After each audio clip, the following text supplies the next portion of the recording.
Water guardians, it's kind of funny because, you know, I'm the furthest thing from a Greenpeace person you'd probably find, right? But I do care about our environment and taking care of it. I'm not a radical environmentalist, I'm a practical environmentalist. And one of the things is our drinking water, right? If you don't have clean drinking water, you don't have a healthy community. And one day, I'm a kayaker, and I was kayaking through Lake McIntosh, and I went all the way up to the headwaters and got up to the park up there, and it was a sea of trash. A sea of trash. And literally, I started picking it up. This was a seat-in kayak. And I was literally stuffing the trash in the kayak as much as I could and filled the kayak up to my waist. And it didn't even look like I touched it. And I went all the way back to the boat ramp, and I'm in the boat ramp, and I couldn't get out of the kayak. I had packed myself in full of garbage. And I'm taking the garbage out, and I'm sitting on the ramp, and this little lady comes up to me, "Don't you leave that litter over there." And I said, "I won't, ma'am. I'm taking it home. I'll take it away." But anyway, that was the first day of Water Guardians.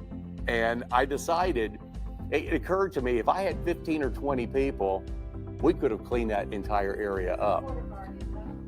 Well, we started Water Guardians, and what it is we clean up all your water reservoirs, free of charge. We do the banks, we do the parking lots and the parks around them, we do the water.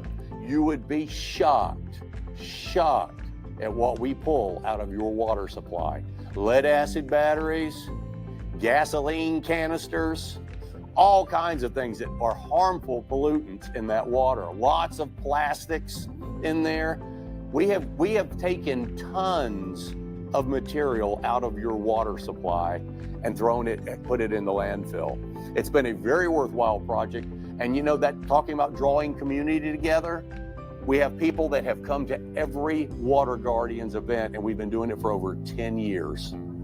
And you know what we give them? A t-shirt every year and a thank you. And they're doing about $60,000 worth of work every year for free because they love our community and they want our drinking water to be clean. And that's Water Guardians.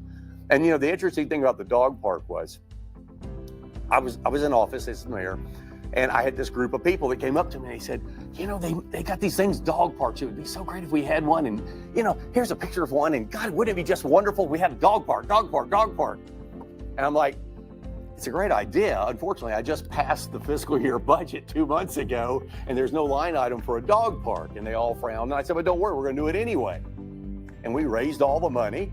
We found a piece of city property, and we took that piece of property and we did a lot of collections. We built the fences, put in all the amenities in the dog park, and we charge $1 a visit, or you can pay $35 a year, and we collect about $15,000 to $20,000 a year. We maintain that park, and it's the #1 used passive park in all of Fayette County.